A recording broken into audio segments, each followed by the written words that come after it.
नमस्कार, मैं हूं आपके साथ ज्योति सिंह। स्वागत है आप सभी का हमारे खास कार्यक्रम स्वयं सिद्धा में।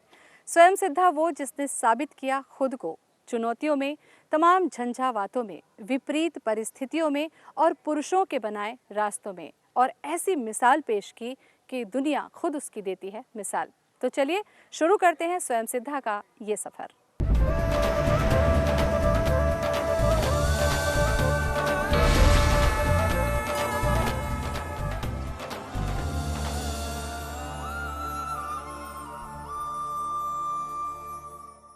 जल, थल और वायु तीनों ही सेनाओं में महिलाएं पहले ही अपनी उपस्थिति दर्ज करा चुकी हैं, लेकिन अब देश की सीमाओं पर भी महिलाओं ने अपनी दखल देना शुरू कर दिया है। ऐसी ही दखल दी है एसएसबी की पहली महिला असिस्टेंट कमांडेंट प्रियदर्शनी निहारिका सिन्हा ने। तो देखते हैं उनके जीवन की ये खास रिपोर्ट।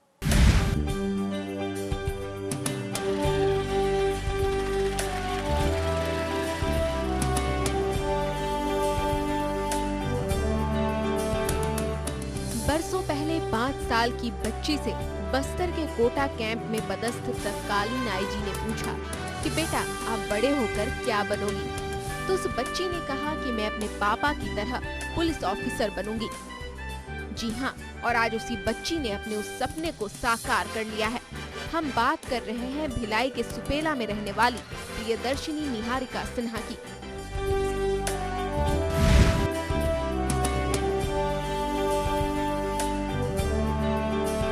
जिनका चयन एसएसबी की पहली महिला बैच में असिस्टेंट कमांडेंट के पद पर हुआ है।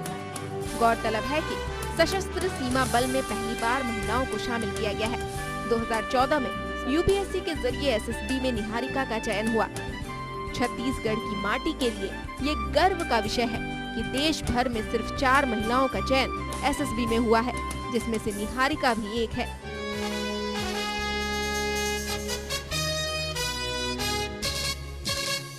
जोश भरा है सीने में, है हथेलियों पर जान। जोश भरा है सीने में, है हथेलियों पर जान। सीमाओं पर अपने ध्वज का हम रखते हैं मान। सीमाओं पर अपने ध्वज का हम रखते हैं मान। हर कुर्बानी देने को तैयार खड़े हर पल। हम हैं सशस्त्र सीमा बल, हम हैं सशस्त्र सीमा बल। बता दें कि एसएसबी का गठन भारत चीन युद्ध के समय स्पेशल सर्विस ब्यूरो के तौर पर हुआ था। इसका काम देश की सीमाओं पर चौकसी करना है। निहारिका के पिता महेश सिन्हा भिलाई में विशेष अपराध शाखा में पदस्थ हैं और पुलिस ऑफिसर पिता निहारिका की प्रेरणा रहे हैं। बचपन से ही बुलंद हौसलों की निहारिका का चयन 3 अन्य नौकरियों के लिए भी हुआ, लेकिन उन्होंने सभी को ठुकरा दिया और खुद के लिए सशस्त्र सीमा बल को चुना। इनकी सफलता से आज इनके माता पिता के चेहरे भी दमक रहे हैं और इनके परिजनों को निहारिका पर गर्व है। वाकई इनकी सफलता देश की करोड़ों महिलाओं के लिए मिसाल है। अब वे बॉर्डर पर देशवासियों की सुरक्षा के लिए पुरुषों के साथ कंधे से कंधा मिलाकर तैनात रहेंगी और याद दिलाती रहेंगी कि जहां चाह है वहां राह जरूर है। ज्योति सिंह, IBC 24। एक वक्त वो था जब महिला घर की 4 दीवारी की सीमा तक नहीं लांघ पाती थी, और देखिए आज एक वक्त ये भी आ चुका है कि महिला देश की सीमा पर सुरक्षा करने के लिए भी तैयार हो चुकी है और उसने खुद को साबित भी कर दिखाया है। जी हाँ, हम बात कर रहे हैं छत्तीसगढ़ ही नहीं बल्कि देश की सशस्त्र सीमा बल की पहली असिस्टेंट कमांडेंट प्रियदर्शनी निहारिका सिन्हा की, जो इस वक्त हमारे साथ मौजूद हैं। तो आइए शुरू करते हैं हमारा ये सफ़र और जानते हैं कैसे उन्होंने पार किया चुनौतियों के इस सफ़र को। निहारिका जी, सबसे पहले तो बहुत बहुत स्वागत है आपका और हमारी शुभकामना भी है क्योंकि ये सफलता आपने हासिल कर ली है और देश के साथ साथ आपने छत्तीसगढ़ का भी नाम रोशन कर दिया है। जी धन्यवाद। निहारिका, आपसे मैं जानना चाहूँगी क्योंकि इससे पहले अगर हम बात करते हैं एसएसबी की तो ये पुरुष प्रधान क्षेत्र ही था और अब चूंकि इसमें महिलाओं का दखल शुरू हो चुका है, क्या ऐसी वजह रही होगी, क्या ऐसे मापदंड रहे होंगे जिन्हें सोचकर अब महिलाओं को इसमें मौका दिया है और आपने उसको सफल भी साबित किया है। रिसेंट टाइम्स में ऐसे चेंजेस आ रहे हैं कि पहले लड़कियों को समझा जाता था कि वो बाहर के काम नहीं कर सकती हैं, वो नाजुक होती हैं, वो जिम्मेदारियां नहीं ले सकती हैं, उन्हें हमेशा किसी पेरेंट की, गार्जियन की हेल्प की ज़रूरत है अपने डिसीजंस वगैरह लेने के लिए। लेकिन अब लोगों का आउटलुक चेंज हो रहा है और नॉर्मल घरों में सभी जगहों पे लोग इस चीज़ को अंडरस्टैंड कर पा रहे हैं कि अगर लड़कियां लड़कों के बराबर एजुकेशन पाती हैं और उन्हें भी सेम फैसिलिटीज़ दी जाएंगी तो वो भी सारे वो काम कर सकती हैं जिनके उन्हें कैपेबल नहीं समझा जाता था। और इन्हीं चीज़ों को और मतलब बोलना चाहिए इफेक्टिव बनाने के लिए गवर्नमेंट ने भी ये इनिशिएटिव लिया है कि जिन फील्ड्स में पहले विमेन को एंट्री परमिटेड नहीं थी उन सभी फील्ड्स में विमेन को एंट्री दी जा रही है। जैसे शुरुआत आर्मी से हुई, फोर्सेस में, आर्मी में, एयरफोर्स में, नेवी में हर जगह लड़कियाँ थी। फिर उसके बाद अब पहली बार बॉर्डर्स में ऑफिसर लेवल पे लड़कियां ली जा रही हैं, कांस्टेबल रैंक्स पे और दूसरे रैंक्स पे लड़कियां पहले भी थी, लेकिन अब ऑफिसर रैंक पर जाने से ये होगा कि पहले सोचा जाता था कि लड़कियां सिर्फ लड़कियों पर कमांड कर सकती हैं, लेकिन अब जब हम जनरल ड्यूटी ऑफिसर के तौर पर जा रहे हैं तो हम नॉर्मल लड़कों की तरह जो नीचे के रैंक्स के दूसरे जवान हैं उन पर हम कमांड करेंगे और अब हमें इस कैपेबल समझा जा रहा है और हमें इसी तरह की ट्रेनिंग दी गई है कि हम नॉर्मली अपनी सारी ड्यूटीज़ अच्छी तरह से निभा सकें। बिल्कुल।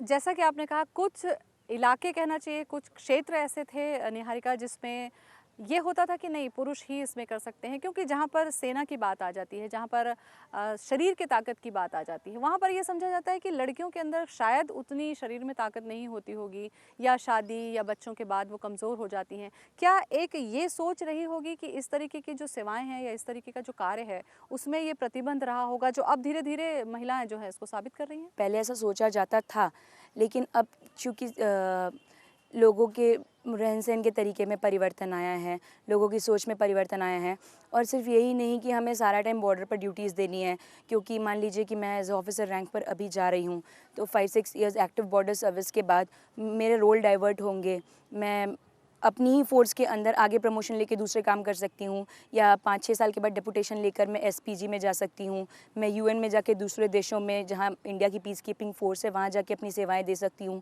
तो रोल्स डाइवर्ट होते हैं, रिस्पॉन्सिबिलिटीज़ चेंज होती हैं और ये सारी जो प्रॉब्लम्स थी जिन्हें पहले प्रॉब्लम समझा जाता था अब वो प्रॉब्लम नहीं है, प्लस फैमिली का सपोर्ट भी बढ़ गया है। मतलब काबिलियत निहारिका जी पहले से ही महिलाओं में थी, वक्त था कि अब उन्हें एक मौका मिल रहा है, एक माहौल मिल रहा है जो ये निखर कर सामने आ रहा है। एक बहुत अच्छी बात आपने कही परिवार की। परिवार ही एक ऐसी नींव होती है, एक संस्कार देने की जगह होती है निहारिका जी। अगर महिलाओं की काबिलियत को, लड़कियों की काबिलियत को वहाँ पर नहीं समझा गया, दबा दिया गया, तो आपको लगता है कि वो जो प्रतिभा, वो जो काबिलियत होती है समय से पहले मर जाती है। माता पिता को परवरिश जब करते हैं लड़की और लड़कों की, इसके बीच में आपको लगता है कि जैसे आपकी परवरिश हुई, आपके पिता चूँकि पुलिस के फील्ड से जुड़े हुए हैं, उन्होंने आपको अपना एक सपना समझकर बड़ा किया। अगर ऐसे ज़्यादातर घरों में ऐसा नहीं होता है लड़कियों के साथ, क्या कहना चाहेंगे ऐसे पेरेंट्स के लिए कि वो लड़कियों की प्रतिभाओं को आगे लाने के लिए उनकी परवरिश बहुत सही ढंग से करें? जी, देश में ऑलरेडी जो सेक्स रेशियो है वो एडवर्स है, लेकिन छत्तीसगढ़ जो हमारा स्टेट है यहाँ पे ये एक सबसे पॉजिटिव चीज़ है कि छत्तीसगढ़ में लड़कियों के साथ वो भेदभाव नहीं है जो पूरे देश में होता है कि उन्हें पैदा होने से पहले मार दिया जाए या उनकी बाकी चीज़ों पे ध्यान नहीं दिया जाए। लेकिन अभी भी छत्तीसगढ़ में मतलब मैंने अपनी फैमिली में आसपास ये देखा है कि जब एजुकेशन की अपॉर्चुनिटीज़ की बात आती है या बाकी सभी चीज़ों की बात आती है तो थोड़ा कहीं पे डिफरेंस रह जाता है। बट मेरे घर पे मेरे जो पेरेंट्स हैं उन्होंने बचपन से मुझे कभी ये फील नहीं होने दिया कि ओके तुम लड़की हो तो तुम ये काम नहीं करोगी, वो काम नहीं करोगी। मेरे पापा की पोस्टिंग नॉर्मली हमेशा बाहर रही, तो घर के जितने भी काम थे मम्मी के साथ मिलके मैंने किए और मुझे कभी ये फील नहीं होने दिया कि तुम लड़की हो इसलिए तुम ये काम नहीं कर सकती हो। और ये सारी चीज़ें मुझे लगता है कि कॉन्फिडेंस डेवलप करती हैं। अब के जो पेरेंट्स हैं वो लड़कियों और लड़कों को बराबर मौके दे रहे हैं घरों में, और आप देख रही हैं कि न सिर्फ मैं बल्कि बहुत सारी लड़कियां हैं जो बहुत सारे डिफरेंट फील्ड्स में आगे जा रही हैं और एग्जाम्पल सेट कर रही हैं। बिल्कुल। परिवार की जो भूमिका होती है बहुत बड़ी होती है, वो आपने साबित करके दिखाया कि अगर परिवार का सपोर्ट आपके साथ है और आप में काबिलियत है तो वो बिल्कुल निखर कर सामने आती है और एक मिसाल बनती है। जब हमने आपके मम्मी पापा से बात की, काफ़ी कुछ उन्होंने आपके बारे में जानकारी दी। क्या कहना है आपकी मम्मी का, आइए सुन लेते हैं। हम लोग तो कभी इसको मतलब गर्ल्स लेकर के ये सोचे ही नहीं थे, शुरू से ही ऐसा बचपन से इसके उसमें थे कि लड़कों वाले गुण थे। ये शुरू से बाइक चलाना, ये करना था। हमको मालूम था हमारा बेटा बहुत ही स्ट्रांग है और ऐसे कर लेगी। इसको बाहर के काम बहुत पसंद है खाना वाना बनाना पसंद नहीं, शुरू से ही नहीं है। कोई भी वजन वाले काम घर में इसी से कराते थे, ताकत के काम भी सारी यही करती थी। मम्मी जो होती हैं निहारिका जी, जहाँ तक मैं समझती हूँ, मम्मी अपनी लड़की की हर भावना समझती है। क्या वो चाहती है शायद उसके सोचने से पहले भी वो समझ जाती है। लेकिन पिता जो होते हैं, ये कहा जाता है कि लड़की के भावनाओं को शायद उतने अच्छे से नहीं समझ पाते हैं। लेकिन जब हमने आपके पिताजी से बात की तो ये चीज़ देखने को मिली कि उन्होंने आपके जन्म से पहले ही एक सपना पाला था कि मेरी बेटी होगी तो वो आइडियल होगी, वो मेरे देश का भी नाम रोशन करेगी, मेरा भी उससे पहचान होगा। ये पिता का कहना अपने बच्चे के लिए, खासकर बेटी के लिए, बहुत सौभाग्य की बात होती है। आपके पिता क्या कुछ कहते हैं आपके लिए, ये भी हम सुन लेते हैं। वो बाप अपने बेटे के नाम से जाना जाए, उससे बड़ी गर्व की बात क्या होगी। मैंने उनके मन में एक एम्बिशियस था, बेटा तेरे को पुलिस ऑफिसर बनना है, तेरे को वर्दी लगानी है, हर ऑफिसर बनना है। खुशी इतनी कि मन में न समाए, पलक बंद न कर दूं, आगे का गाना याद नहीं। बहुत खुशी है, खुशी की कोई सीमा नहीं मेरे को। निहारिका, जब एक उम्र होती है, जब समझ में आता है हमें कि हाँ हम इस लाइन में जाएंगे, एक तय होता है मापदंड। कईयों का ये सपना होता है कि वो बड़ा होकर वकील बनेगा, डॉक्टर बनेगा, हीरो बनेगा, हीरोइन बनेगा, मतलब एक छोटे छोटे जो सपने होते हैं वो पाल के रखते हैं। जब आप 5th 8th तक की पढ़ाई तक पहुंची होंगी तो आपकी कुछ दिशा निर्धारित हो गई थी कि आपको किस फील्ड पे जाना है, कुछ सपने आपने देखे थे? जी देखिए, एक्चुअली जब मैं बहुत छोटी थी तब मेरे पापा की पोस्टिंग बस्तर में थी और मैंने चाइल्डहुड से अपने आसपास वर्दी वालों को देखा, अपने पापा को काम करते देखा, अपने नेबर्स को देखा और मुझे शुरू से इंस्पिरेशन था कि मुझे कोई भी ऐसी जॉब करनी है जो यूनिफॉर्म्ड हो। लेकिन ये नहीं था कि मुझे एसएसबी ही जाना है, क्योंकि एसएसबी में पहली बारी गर्ल्स की वैकेंसी आई एंड ये मेरा बहुत अच्छा लक था कि उस पहली वैकेंसी में मैं ही सबसे पहले गई। तो मुझे इस चीज़ का बहुत पहले से ही शौक़ था कि मुझे वर्दी चाहिए।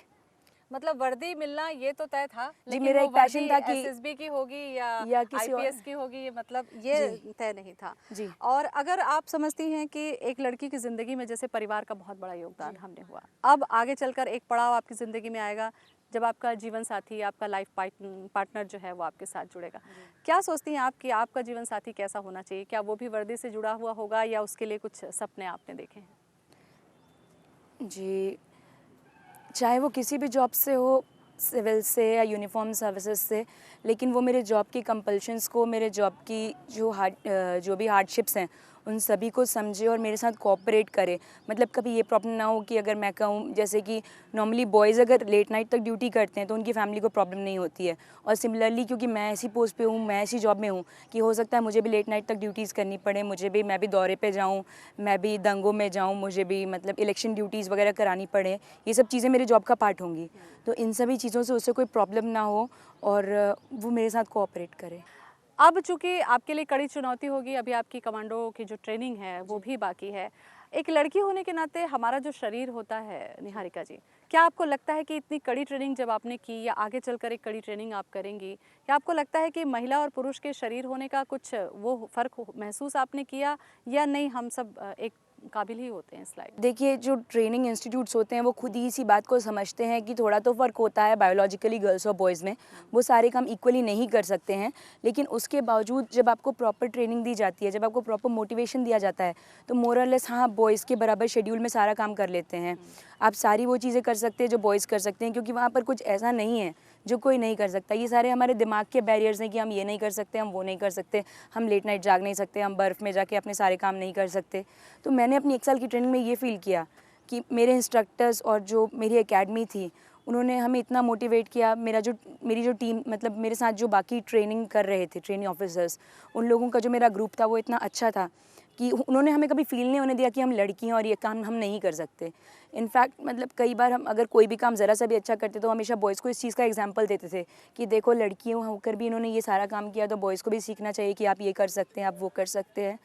तो बेसिकली मोटिवेशन आपकी लाइफ में जो है और सपोर्ट बहुत ज़्यादा हेल्प करता है, और टीम वर्क जो मेरा था वहाँ पे। बिल्कुल, मतलब आपके कहे अनुसार हम ये समझे निहारिका जी कि शरीर का जो भेद होता है वो नहीं होता है। अगर आपका मनोबल, आपका आत्मविश्वास और आपका सपोर्ट अगर अच्छा हो तो लड़कियां भी हर वो काम कर सकती हैं। निहारिका जी के साथ लगातार हम इसी तरीके से बात करते रहेंगे और जानेंगे उनकी ज़िंदगी के सफ़र को कितनी चुनौतियाँ आगे चलकर उन्हें उठानी है। फ़िलहाल स्वयं सिद्धा में यहाँ रुकेंगे हम एक छोटे से ब्रेक के लिए।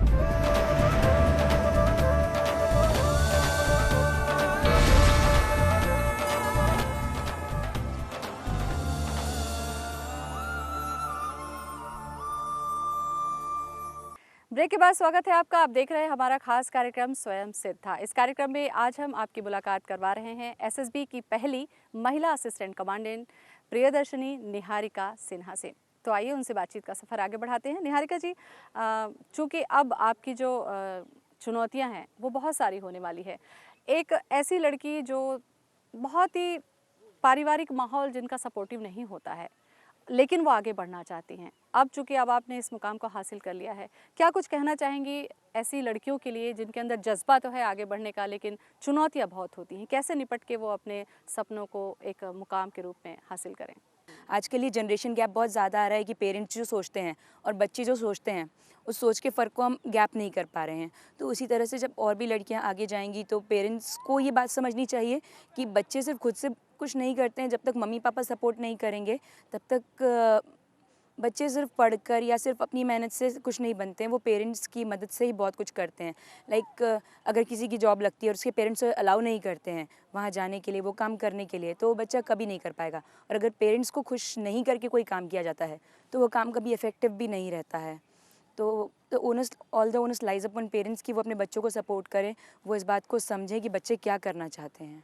बिल्कुल, चुनौतियां तो मैं नहीं कहूँगी, आपकी ज़िंदगी में बहुत ज़्यादा चुनौतियां आई हैं क्योंकि घर का माहौल बहुत अच्छा था। माता पिता पढ़ाई के लिए भी बहुत ज़्यादा आपके सपोर्टिव रहे हैं निहारिका जी। लेकिन कई बार मैं ये देखती हूँ कि लड़कियां बहुत ज़्यादा स्ट्रगल करके भी अपने सपनों को पूरा करती हैं। क्या आप समझते हैं कि लड़कियों में वो काबिलियत होती है कि वो अंदर से भी स्ट्रांग होती है और बाहर से भी स्ट्रांग होती है और सारी चुनौतियों को फेस करके वो बिल्कुल आगे बढ़ सकती है? जी, पिछले कुछ दिनों में मैंने ऐसे काफ़ी क्वेश्चंस फेस किए कि बीइंग अ गर्ल या बीइंग अ वुमेन आप कैसा फ़ील करती हैं। तो मुझे हमेशा ये लगता है कि ये क्वेश्चन ही इनवैलिड है, क्योंकि ये आपके दिमाग का सेटअप है कि आप एक लेडी हैं तो आप ये नहीं कर सकती, आप एक लड़की हैं तो आप ये नहीं कर सकती। थोड़े बहुत बायोलॉजिकल डिफरेंसेस को और फिज़िकल कैपेबिलिटीज़ को अगर हटा दिया जाए तो मेंटल स्ट्रक्चर और उम्मीदें, जो आशाएं हैं या जो एम्बिशंस हैं, वो लड़कियों के भी उतने ही होते हैं जितने बॉयज़ के होते हैं। और ऑफ कोर्स लड़कियां वो सब कुछ कर सकती हैं अपने सपनों को पाने के लिए जो लड़के करते हैं। वो भी उतनी ही मेहनत कर सकती हैं, वो भी उतनी ही मेहनत करती हैं इनफैक्ट। बिल्कुल, लगातार हम बातचीत कर रहे हैं निहारिका जी से और यही समझने की कोशिश कर रहे हैं कि चाहे वो फील्ड पुरुष का हो या महिला का हो, ये कोई भेद नहीं होता है। महिला अगर चाहती है तो हर क्षेत्र में सफलता बिल्कुल हासिल कर सकती है। बातचीत का ये सिलसिला लगातार जारी रहेगा। फिलहाल हम यहाँ रुक रहे हैं एक और छोटे से ब्रेक के लिए।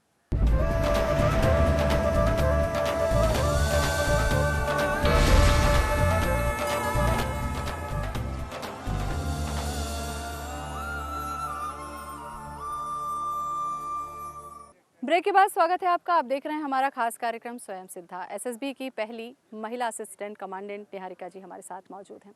निहारिका जी, अभी अभी आपकी ट्रेनिंग खत्म हुई है और आपने ये गौरव हासिल किया है। ट्रेनिंग का एक्सपीरियंस कैसा रहा, मैं आपसे जानना चाहूँगी। क्या कुछ ऐसे अनुभव हुए जो इस वक्त आप मुझसे और हमारे दर्शकों से साझा करना चाहेंगे?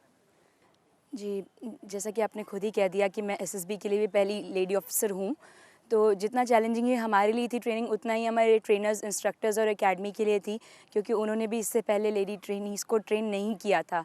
लेकिन वहाँ के माहौल से मुझे कभी ये फ़ील नहीं हुआ या उन्होंने कभी हमें ये फ़ील नहीं होने दिया कि हम किसी ऐसी जगह पे हैं जहाँ हमें सपोर्ट नहीं मिल रहा है, जहाँ हमें केयर नहीं मिल रही है। और हमने ये चीज़ देखी कि पुलिस की ट्रेनिंग होने के बावजूद वहाँ पर आप कह सकते हैं कि एक बहुत high level of decency maintain किया गया था और सभी को रिस्पेक्ट के साथ ट्रीट किया गया था। और जो हमने कभी फील नहीं किया था लाइफ में कि हम वो सारे काम कर सकते हैं जो हमने वहाँ जाके किए। तो मुझे ये पता चला कि हमारी लिमिट्स बहुत ज़्यादा, मतलब बहुत आगे हैं। एज ए ह्यूमन बीइंग हम बहुत सारे काम कर सकते हैं और चूँकि हम कभी वो करते नहीं हैं इसलिए हमें पता नहीं चलता कि हम करते हैं। जैसे कि हम लोग एक 10 किलोमीटर्स की रेस होती है, तो पहले मैंने जब पहली बार सुना, मुझे सुन के ही लगा 10 किलोमीटर बहुत ज़्यादा होता है। लेकिन फिर जब मैं वहाँ पे दौड़ी और मैंने सबसे कम टाइम में पूरा किया, तब मुझे फ़ील हुआ कि हाँ, मैं ये कर सकती हूँ। या जब हम लोग 40 किलोमीटर्स अपना सारा सामान लेकर के रूट मार्च पर गए, फिर मैंने अपनी लिमिट्स को चेक किया कि हाँ, मैं 40 किलोमीटर्स भी चल सकती हूँ।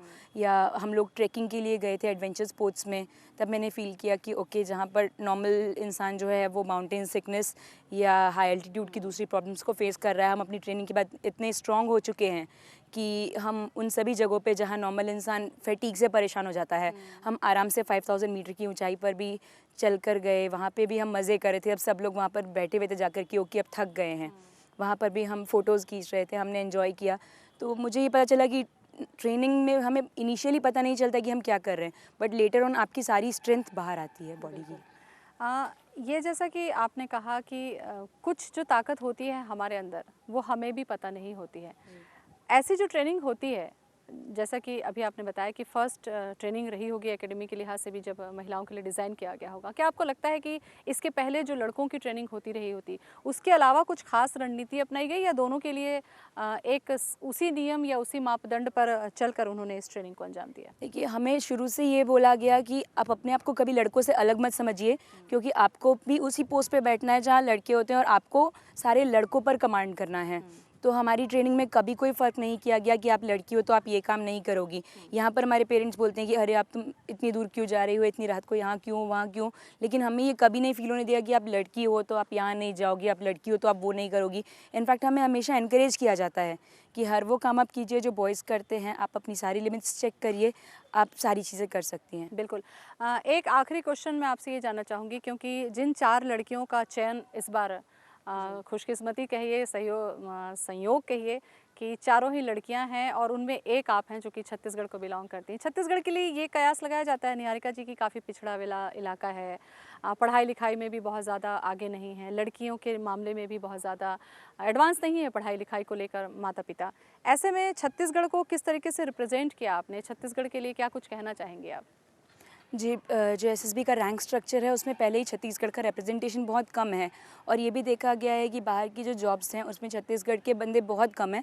लेकिन रिसेंट ईयर्स में अभी इंजीनियरिंग के फील्ड में छत्तीसगढ़ ने काफ़ी तरक्की की है। सॉफ्टवेयर और दूसरे जो फील्ड हैं वहाँ छत्तीसगढ़ के जो लोग हैं उनका रिप्रेजेंटेशन बढ़ रहा है। और लेकिन आप ये नहीं कह सकते कि छत्तीसगढ़ बहुत पिछड़ा है। बाहर के लोगों को नॉर्मली जब मैं गई अपनी एकेडमी में तो वहाँ भी छत्तीसगढ़ का नाम सुन के सबने बोला अरे वहाँ तो नक्सली होते हैं, अरे वहाँ तो सिर्फ आदिवासी होते हैं। मैंने उन्हें समझाया कि नहीं, मैं भिलाई से हूँ। भिलाई जो है वो इंडिया का नहीं एशिया का सबसे बड़ा स्टील प्लांट है। भिलाई में सारी मॉडर्न फैसिलिटीज़ अवेलेबल हैं, एजुकेशन का लेवल बहुत हाई है। तो इन शॉर्ट आप ये बोल सकते हैं कि ये सारा परसीव नोशन है। मुझे ये लगता है कि छत्तीसगढ़ डेवलप नहीं है, छत्तीसगढ़ में अपॉर्चुनिटीज़ नहीं है। जो यहाँ रहते हैं, जो यहाँ के लोग हैं, वो इस चीज़ की वैल्यू जानते हैं। हम समझते हैं कि मतलब आप बोल सकते हैं लास्ट 2-3 सालों में मैंने इंडिया की काफ़ी सारी जगह घूमी, मैंने काफ़ी सारे एक्सपीरियंसेस लिए, लेकिन एट लास्ट मुझे अपना घर भिलाई बेस्ट लगता है। मुझे लगता है कि एक जगह पर जो सारी चीज़ें आपको मिल सकती हैं वो भिलाई में ही मिल सकती हैं। बिल्कुल। ये समझना एक वो लगाव दिखाता है निहारिका जी कि जब हम जहाँ पर जन्म लेते हैं या जहाँ पर हमारी परवरिश होती है उसके लिए हमारे मन में एक अजीब सी श्रद्धा होती है, प्रेम होता है। वो आपकी इस बातचीत से मुझे लगा। चूँकि अभी आपकी ज़िंदगी का पहला पड़ाव है, अब आगे आपको बहुत लंबी जो एक उड़ान है वो उड़नी है, और उसके लिए हम तो यही कहना चाहेंगे कि हमारी शुभकामनाएं हैं कि आप तमाम चुनौतियों को पार करें, छत्तीसगढ़ का भी नाम रोशन करें, और इसी तरह का आप जो कामयाबी की जो सीढ़ियां हैं उसको चढ़कर एक मुकाम हासिल करें। बहुत बहुत शुक्रिया हमसे बातचीत करने के लिए। तो अभी हमने बातचीत की एसएसबी की पहली महिला असिस्टेंट कमांडेंट प्रियदर्शनी निहारिका सिन्हा से, और जाना कि ना ही लड़की और लड़के में कोई भेद होता है। अगर माता पिता की परवरिश बहुत अच्छी होती है, उन्हें सपोर्ट मिलता है, तो महिला हर वो काम कर सकती है जो एक पुरुष भी कर सकता है। और उनकी इस प्रेरणा से मुझे लगता है कि इस वक्त जो कार्यक्रम हमारा दर्शक देख रहे हैं और जो लड़कियाँ इस कार्यक्रम को देख रही हैं, उन्हें एक प्रेरणा ज़रूर मिलेगी। एक नई शख्सियत के साथ फिर हम हाजिर होंगे स्वयं सिद्धा में। फिलहाल इतना ही, मुझे दें इजाज़त। नमस्कार।